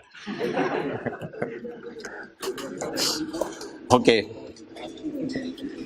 ये देखें जी, हमारी रिक्वायरमेंट है पेज 783 पे, ऐसी जरा आपको शो कराऊं, पेज 783 पे ये 50 वाली एंट्री भी करनी थी, मैंने लिखा हुआ साथ सोल्यूशन में, पहला सिनेरियो 30 वाली भी करनी थी, और ये आखिरी 30 वाली भी करनी थी। हमारी किताब में पॉइंट बी का सोल्यूशन, इसमें 50 वाली भी हो चुकी थी, 30 वाली भी हो चुकी थी, जो करनी थी वो सिर्फ आखिरी 30 वाली करनी थी। और जो भी ताजा सवाल किया आपने सी, उसमें 50 वाली करनी थी, 30 वाली हो चुकी थी, और कैंसलेशन वाली करनी थी। चौथा सवाल कर लें, दिल नहीं चाह रहा मुझे लगता है आपका। चौथा सवाल क्या होगा, सोचें जरा। S declared a dividend before year and. S ने करेक्टली रिकॉर्ड कर लिया है 50 वाली एंट्री हो गई है।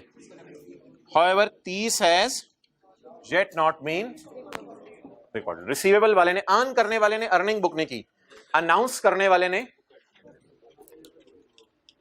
अनाउंस कर दिया, अर्न करने वाले ने अभी तक अर्न की एंट्री नहीं की। तो कोई नहीं, ठीक है, मैं बैलेंस शीट पूरी नहीं करूंगा, सिर्फ एडजस्टमेंट मुझे बता दें क्या लिखना है, बता दें जी। ऑलरेडी पास और ये भी टू बी पास्ट। अब हम क्या करेंगे जी,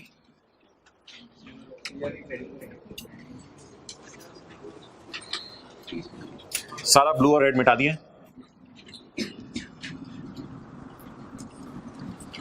ओके चलिए जी, अर्न करने वाले ने अर्निंग बुक नहीं की, तो इसकी अर्निंग बुक करें किस मार्कर से, ब्लू मार्कर से। ब्लू मार्कर का मतलब है कि इसकी सेपरेट फाइनेंशियल स्टेटमेंट्स में एरर है। ठीक है, बैठे मैं देखता हूं जी, बोलें। 30 अर्न करेंगे तो इनकम बढ़ेगी 30, और अर्निंग रिसीवेबल का हक है हमारा। ये सेपरेट फाइनेंशियल स्टेटमेंट की एरर सही होगी, यानी ये वाली एंट्री पास हो गई, ये वाली, और इन द एंड कैंसिल कर दें, कितना -30 बस। अब आप तस्वीर खींच लें, अब खींचिएगा तस्वीर, अब पूरी बात है, टोटल्स में नहीं करा।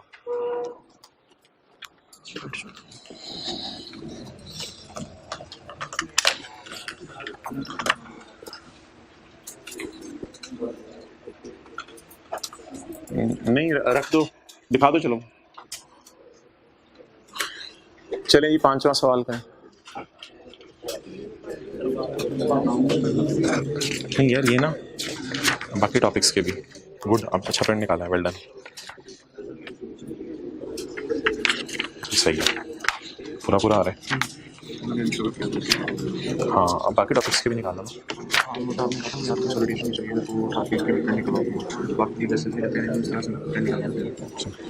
मैं ज़्यादा बच्चों के पास इकट्ठे हो जाएंगे, 21 भी ऊपर लगाओ और दूसरा भी 1-2 नीचे हैं और वो लगा दो बस।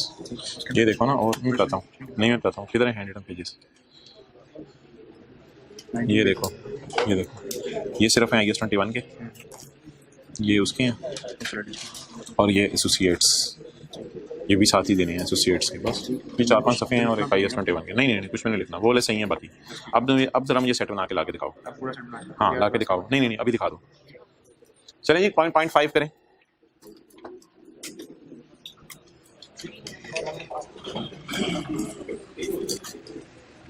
थोड़ा सोच तो लेना, करना क्या है पहले, करना ही को दिल नहीं चाह रहा कोई मसला नहीं, लेकिन सोच लें करना क्या है, यानी सॉल्व ना करें तो कोई मसला नहीं।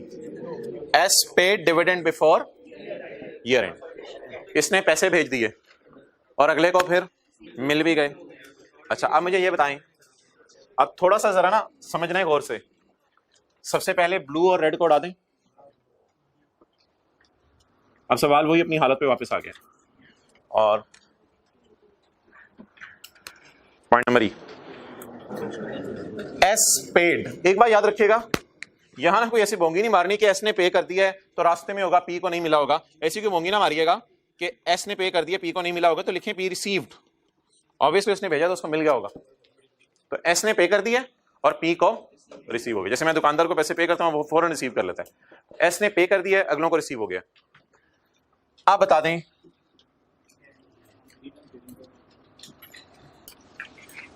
पे कर दिया उसने, इसने रिसीव कर लिया, कोई रिसीवेबल पेबल पड़ा है, तो इस एंट्री को तो उड़ा ही दें सिरे से, इस एंट्री को तो सिरे से उड़ा ही दें। ये तो कंसोलिडेशन वाली एंट्री करने की जरूरत ही नहीं है। रिसीवेबल पेबल कोई नहीं पड़े हुए, इस तरह की बोंगी ना मारिएगा, उसने भेजा था उसकी दराज में इतने पड़े हुए, इसकी दराज में इतने पड़े हुए, इस तरह की बोंगी ना मारिएगा। अच्छा, तो रिसीवेबल पेबल कैंसिल हो गए, है ही नहीं, तो कैंसिल क्यों करने हैं? पहली बात ये होगी। तीसरी एंट्री से तो जान छूट गई, ये एंट्री पास हुई है या नहीं, सवाल साइलेंट है। एक बात याद रखिएगा, कैश की एंट्री हमेशा रिकॉर्ड हो गई होती है। कैश की एंट्री इसलिए अकाउंटेंट नहीं भूलता क्योंकि वो कैश जेब से दे रहा होता है। हाँ, इंट्रो की क्लास में डेप्रिसिएशन की एंट्री भूल जाता था क्योंकि उसमें कोई कैश पे नहीं होना होता, तो डेबिट शीट करना भूल जाता था। बिजली का बिल दिसंबर का पे नहीं हुआ, वो एंट्री भूल जाता था क्योंकि पे नहीं हुआ। कैश की एंट्री कभी नहीं अकाउंटेंट भूलता। Accountant never forgets cash transaction, क्योंकि कैश इन्वॉल्व है। सो ऑलरेडी पास्ट, ये एंट्रीज पास हो चुकी हैं, आपको टेंशन नहीं लेनी। लॉजिक बस ये है कि accountant never forget cash transaction, accountant cash transaction भूलता नहीं है। अच्छा जी, ऑलरेडी पास्ट, ऑलरेडी पास्ट, तो कुछ करने की जरूरत है। रिसीवेबल पेबल तो नहीं कैंसिल करने, नहीं रिसीवेबल पेबल कैंसिल करने की जरूरत है। जरा मैं सोल्यूशन पे नजर मार लूं। सोल्यूशन में क्या लिखा हुआ है, पेज नंबर 787 पे। हाँ ठीक है, सोल्यूशन में देखना तीसरी वाली एंट्री नहीं हुई। सोल्यूशन में 787 पे तीसरी एंट्री की नहीं हुई। Dividend debit cash credit, cash debit dividend income credit. ना ब्लू मार्कर से कुछ करना है ना रेड मार्कर से कुछ करना है।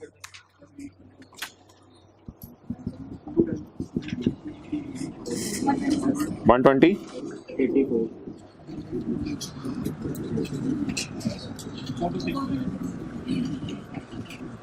292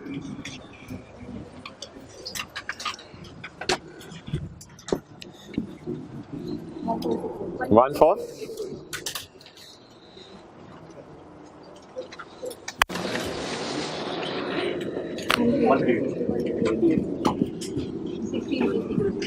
1 6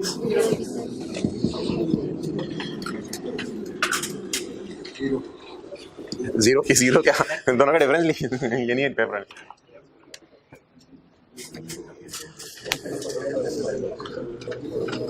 किसी ने सरासी की वीडियो भेजी थी, अकाउंटिंग में पढ़ाता था, बैलेंस शीट टैली नहीं होती थी। लाओ इधर दो, तो मैंने अकाउंटिंग पढ़ानी छोड़ दी। तो लेकिन ऐसी बात नहीं होगी, वैसी सर कर रहे होंगे। अच्छा हाँ यार, ये करवा लो अगर हो सकते हैं सबके लिए कॉपीज। हाँ करवा लो, 20 मिनट हो जाएंगी। अच्छा जी, अब आप हजरात तशरीफ ले आए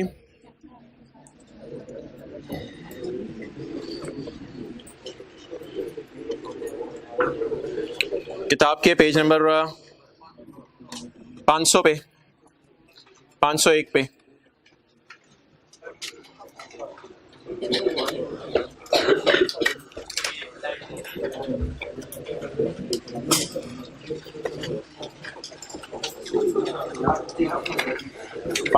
पे हमने आज किसकी डिस्कशन की है जी? Dividend of subsidiary, page number 501।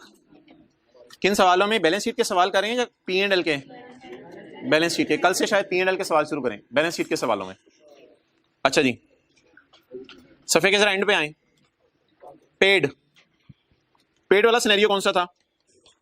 Question 12 का सिनेरियो नंबर ई। तो ये अर्न करने की एंट्री कर चुका था, ये अर्न करने की एंट्री कर चुका था, और ये बांटने की एंट्री कर चुका था। इसलिए हमने पेपर में क्या किया था? पांचों सिनेरियो में कुछ भी नहीं किया। अच्छा अब इधर देखें, not recorded by both, not recorded by both, ये 12 का कौन सा सिनेरियो है? ए। तो नॉट रिकॉर्डेड बाय बोथ का क्या मतलब है? ना पी ने रिकॉर्ड किया ना, तो हमने पहले सिनेरियो में याद है क्या किया था? पहले इनकम बुक की, इनकम भी बुक की थी। ये किसकी बुक्स में? पी की बुक्स में, और एक्स की बुक्स में, एस की बुक्स में बांटना रिकॉर्ड किया था, और इन द एंड 30 को हमने कैंसिल किया था। याद है पहले सिनेरियो में तीनों एंट्रीज करनी पड़ी थी। तो पहले सिनेरियो में क्यों करनी पड़ी थी? क्योंकि ना पी ने एंट्री पास की हुई थी पहले से, ना एस ने एंट्री पास की हुई थी। 12 का ए। रिकॉर्डेड बाय बोथ कौन सा था? 12 का बी। तो इसने अर्निंग की हुई थी 30 की रिकॉर्ड, और इसने अनाउंसमेंट की हुई थी 50 की। याद आ रहा है ना? Earning announcement. अब हो चुके हैं अगर रिकॉर्ड पी और एस ने, तो हमने पेपर में क्या एक्शन करना है? उधर खड़े होके सबके सामने कैंसिल करना है, कैंसिल करना। और ये कौन सा था यार? 12 का पता नहीं, ये देख लो सी है या डी है, कंफर्म करके बताओ। कंफर्म है? ये 12 का सी, और ये 12 का डी। अब आपकी मर्जी है, इस पेज को सामने रख लें या क्वेश्चन 12 रिवाइज कर लें, जहां आप दोनों तरफ से कंफर्टेबल हैं। तो क्वेश्चन 12 कर लें, ये पेज रिवाइज कर लें, एक ही बात है। मेरे ख्याल से शायद क्वेश्चन 12 ही ज्यादा बेहतर था, बातें एक एक करके समझ आ रही थी। तो कई दफा समरीज परेशान भी कर देती है बंदे को, तो छोड़ें, इट्स अप टू यू। लेकिन इस समरी को ना हम कभी कभी रेफर किया करेंगे, तो शायद क्वेश्चन 12 मरतबा खोल ना सकें। तो ये कॉलम है ऑलरेडी पास्ट का, ये कॉलम है जो पेपर में हमने करना है।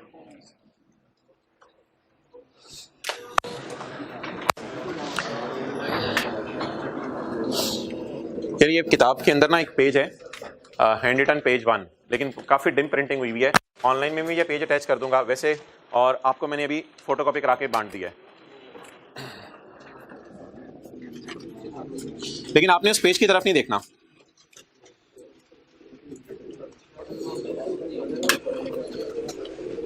इंट्रो FR1 की रिवीजन शुरू होने लगी है।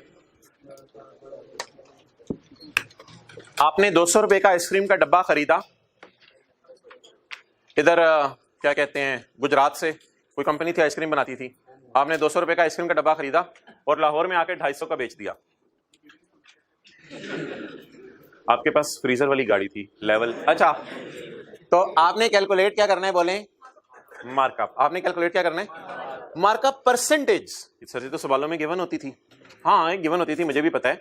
मार्कअप परसेंटेज आपने कैलकुलेट करनी है। भाई आप जरा अटेंटिव रहना, मार्कअप परसेंटेज आपने कैलकुलेट करनी है। अब बताएं मार्कअप कितना है, परसेंटेज बात की बात है। पहले बता दें आपने कमाया कितना, 250 माइनस 200 इज इक्वल टू, तो क्यों ना मैं ऐसा करूं कि मैं इन चक्कर में पड़े बगैर, आप लोग अभी ना इधर देखें बस, क्यों ना मैं इधर ही लिख दूं प्रॉफिट 50, ताकि मेरा सवाल ही बेहतर हो जाए। तो व्हाट इज माय प्रॉफिट, बोलें 50। अब ना कभी कभी मार्कअप परसेंटेज आने वाले सवालों में ना मिसिंग हुआ करेगी। मार्क अप परसेंटेज में कैसे निकाल सकता हूं, प्रॉफिट को कॉस्ट पे डिवाइड करके मार्कअप निकालूंगा। अगर प्रॉफिट को सेल पे डिवाइड कर दूं तो भी सही है, लेकिन वो मार्जिन आ जाएगा। अब प्रॉफिट को पकड़ के अगर मैं डिवाइड करूं कॉस्ट से, तो मुझे पता चल जाएगा मैं कितना मार्क अप कमा रहा हूं। प्रॉफिट 50, 200 पर 50 कमाया, तो बताएं 200 इन्वेस्ट करके अगर मैं 50 कमा रहा हूं तो कितने परसेंट कमा रहा हूं, 25%। तो goods are sold at 25% markup. चीजें कितने मार्कअप पे बिकी, तो मैं प्रॉफिट पहले कैलकुलेट किया करूंगा, फिर इसे डिवाइड किससे किया करूंगा, कॉस्ट से। तो मार्कअप परसेंटेज मिसिंग थी यहां पे। प्रॉफिट था 50 रुपए, 50 को मैंने पकड़ा, डिवाइड किससे किया, 200 से। क्या आ गया मेरा कंक्लूजन, क्या निकला, goods are sold at profit of 25% plus cost. Cost पे 25% डाल के मैं चीजें बेच रहा हूं।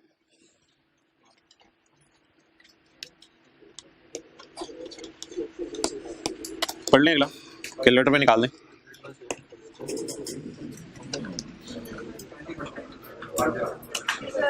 हाँ जी बोलें। नहीं यार, मार्जिन मांग रहा है। Calculate margin percentage. प्रॉफिट जबानी तारे 100 को पकड़ने, लेकिन डिवाइड किससे करने, सेल से। इनटू 100 तो वो करना होता है ना, ताकि जवाब परसेंटेज में आ जाए।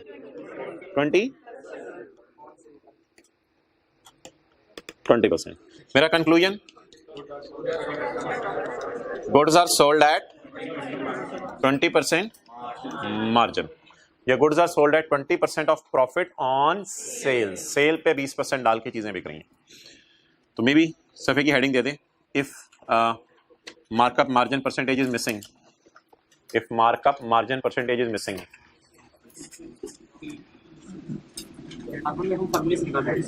जैसे मर्जी निकाल लो, जो जवाब सही आना चाहिए। ठीक है, तो अगर मार्कअप निकालना है तो कॉस्ट से डिवाइड करना है, मार्जिन निकालना है तो प्रॉफिट को डिवाइड करना है कॉस्ट से। आपका तरीका अपनी जगह, उससे भी चेक कर लेना, जवाब आ गया तो वेल डन, मुझे ना बताना। तो मार्कअप में डिवाइड करना है कॉस्ट से और मार्जिन में डिवाइड करना है सेल से। अच्छा एक बात और सुन लें, एग्जामिनर ये बताएगा नहीं कि मार्कअप या मार्जिन मिसिंग है, वो बस मिसिंग कर दिया करेगा। अब आप बताएं, कभी भी कोई डाटा आ गया तो आप मार्कअप परसेंटेज निकाला करेंगे या मार्जिन परसेंटेज निकाला करेंगे, ये बता दें।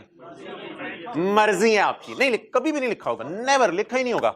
बस आईकेप में ऐसे सवाल आया करेगा कि जी 500 रुपए की चीज खरीद के 530 की बेच दी।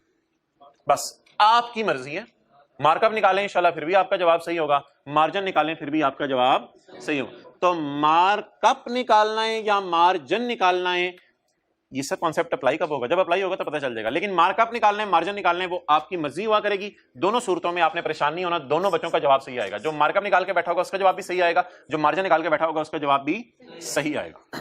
तो ये आपकी मर्जी है मार्कअप निकालना या मार्जिन निकालना। ठीक है, मार्कअप ही निकालेंगे, कोई कह रहे मार्जिन ही निकालेंगे, तो इसलिए मैंने बात ही खत्म कर दी। अच्छा, एक चीज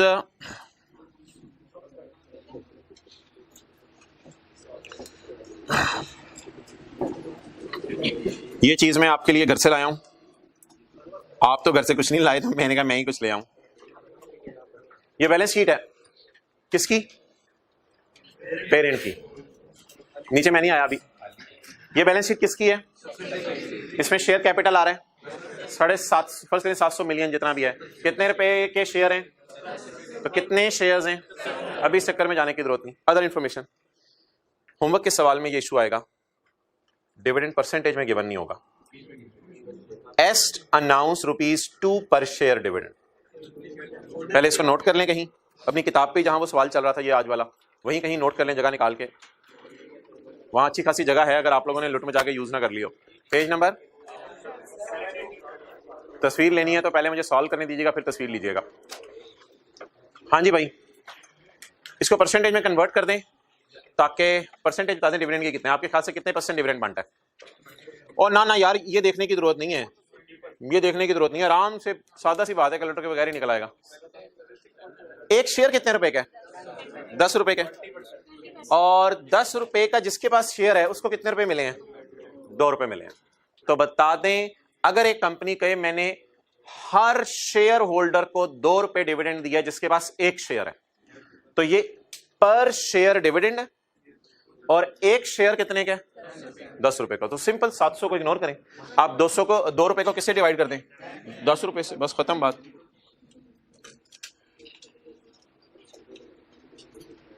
ये नीचे कुछ और आ रहा है, पता नहीं किसी और सवाल का।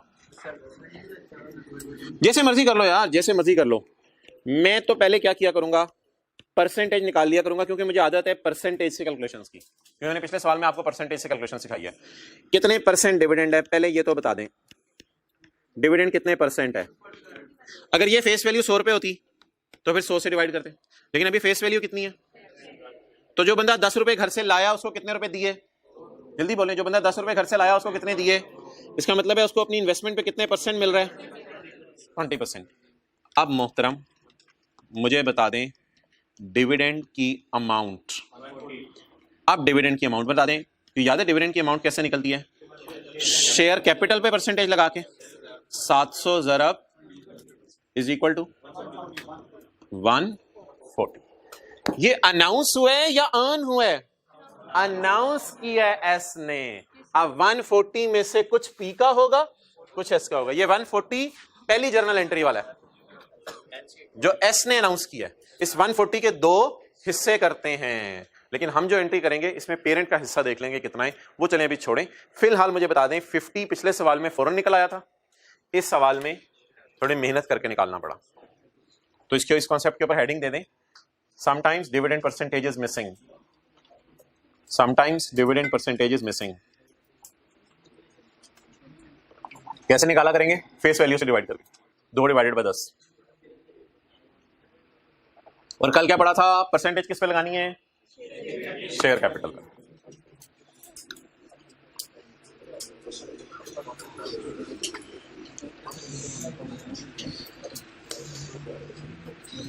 साथ सालों आजकल बहुत ज्यादा टाइम ले रही हो तुम नोट करने पे, किधर होते तुम्हारा दिमाग? बैठे इधर होते हो, होते कहीं और हो। महीने 2-3 रह गए हैं, कोई फिक्र कर लो अपनी।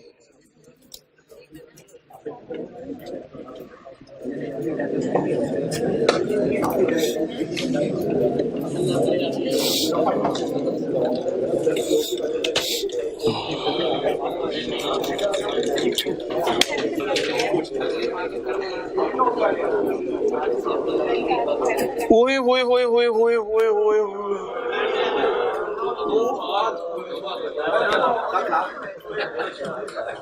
क्वेश्चन 13 भी आज करना है और क्वेश्चन 14 भी आज करना है।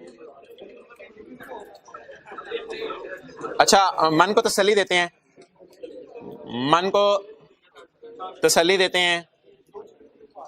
अच्छा अच्छा अच्छा, क्वेश्चन 14 में एक ही एडजस्टमेंट है, कोई एक एडजस्टमेंट है डिविडेंड की। टाइम मिला तो कर लीजिएगा क्वेश्चन 14, ना टाइम मिला तो इस एडजस्टमेंट की पोस्टिंग, ओ भाई साहब बंद ना करें अभी, इस एडजस्टमेंट की पोस्टिंग देख लीजिएगा कि डिविडेंड वाली एडजस्टमेंट पोस्ट कहां हो रही है। तो क्वेश्चन 14 पे टाइम ना मिला कोई मसला नहीं, इसकी पोस्टिंग देख लीजिएगा। To be passed all. अच्छा अच्छा अच्छा, ओ इधर इधर इधर इधर मोहतरम, अब ये हमारा सवाल है पेज 788 पे आपके होमवर्क वाला। Following are the balance sheet as at 30 June 2016। Homework वाला सवाल बातें ना कर, पुत्र लिमिटेड और शुतर लिमिटेड। अच्छा, पीपी आ रहा है, इन्वेस्टमेंट्स आ रहा है, inventories, debtors, cash, bank, share capital, share premium, capital reserve. दोबारा जरा टच कराएगा थोड़ा सा रिवाइज करने के लिए। Retained earnings, trade creditors. At acquisition date fair value of plant and machinery, उसकी एडजस्टमेंट है रिवैल्यूएशन की। Shutar declared a dividend of 10%. Both Shutar and Putar have not recorded this. Both Putar and Shutar have not recorded this dividend. ये क्या आ रहा है? Goods in transit, cash in transit, पता नहीं क्या आ रहा है। Goods in transit, cash in transit type की चीज होगी। गुडविल इंपेयर हो गई है और एक प्लांट भी बेचा है, तो ये तो सारी चीजें रिवाइज हो जाएंगी। अच्छा एक मिनट, और जो क्वेश्चन 14 है, ठीक है, इसमें भी कोई मसला नहीं। चलो ओके, अब अभी तक की रिवीजन करा दें आप जो हमने आज तक पढ़ा है। मोहतरम आप हैंड रिटन पेज नंबर 4 को ना इंपॉर्टेंस नहीं दे रहे, अल्लाह आपका भला करे। Handwritten page number 4, handwritten page number 4 को आप इंपॉर्टेंस नहीं दे रहे। आपस के डेटर क्रेडिटर कभी कैंसल आउट होते हैं और बैलेंसिंग आ जाता है कैश इन ट्रांजिट। चुप चुप चुप चुप भाई, ये रिवीजन करनी है, कुछ लोगों ने करने थे, आपका नहीं मूड। तो कभी क्रेडिटर डेटर कैंसिल होते हैं, बैलेंसिंग क्या आ जाता है। In this case we will also reverse profit on goods in transit. यार ये ना, ये लोन का प्रिंसिपल है, ये लोन का, loan payable debit, loan receivable, book में अवेलेबल है ये सफे, loan payable debit, loan receivable credit. और आज ही हमने होमवर्क की रिवीजन में और कल हमने क्लास वर्क में interest payable debit, interest receivable credit, ये VII आज की है। Dividend payable debit, dividend receivable credit, ऐसा ही है ना। पी शेयर से 30 रुपए से कैंसिलेशन किया है। ये जो आगे लाइनें लिखी होती है बड़ी इंपॉर्टेंट होती हैं। 30 रुपए से कैलकुलेशन की है, 50 से नहीं की। ये तीसरी वाली एंट्री, हैंड रिटन पेज 4। यार थोड़ा सा इधर उधर होते हो, मैं बात करता हूं, फिर आप कहीं के कहीं निकल जाते हो। यार ये जो है ना एंट्री 1 0.6 अभी छोड़ें, 5 वाली, ये क्या होती है? Management fees. मैं आपको 3 मिसालें देने लगा हूं, 3 मिसालें जिसमें शो रिसीवेबल बुक करेगा अपनी जाती किताबों में, सब्सिडरी पेएबल बुक करेगी, लेकिन इन द एंड कैंसिल करना पड़ेगा।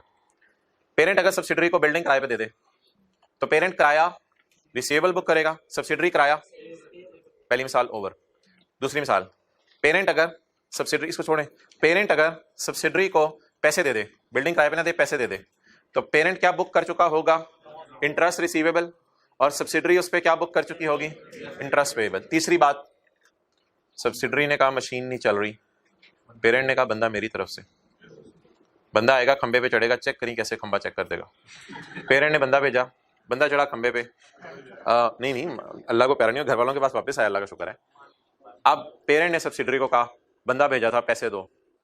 कहा यार हाँ जी, ये ऐसे नहीं चल रहा दुनिया में, पैसे दो, मैंने बंदा भेजा था तुम्हारी तरफ। तो फीस रिसीवेबल कौन बुक करेगा? उस बंदे की फीस रिसीवेबल पेरेंट। पहली मिसाल में पेरेंट क्या कर रहा है? घर किराए पे दे रहा है, कोई अपना रूम किराए पे दे रहा है। दूसरी मिसाल में लोन दे रहा है। तीसरी मिसाल में कोई सर्विसेज दे रहा है। तो पेरेंट अपनी जाती किताबों में उन सर्विसेज का रिसीवेबल बुक करेगा, और सब्सिडरी अपनी जाती किताबों में उस सर्विसेज का अगर कर चुके होंगे बुक रिसीवेबल पेएबल, तो हमें क्या करने पड़ेंगे? कैंसिल करने पड़ेंगे। ये एंट्री और ये एंट्री तो 100% सेम है, इंटरेस्ट की तरह। एक पेएबल खत्म कर रहा है दूसरा, और इधर मैनेजमेंट फीस वगैरह एक दूसरे को चार्ज कर रहे हैं, तो एक पेएबल खत्म कर रहा है दूसरा, तो इसको भी इंशाल्लाह कल वाले सवाल में डालेंगे। ओवर।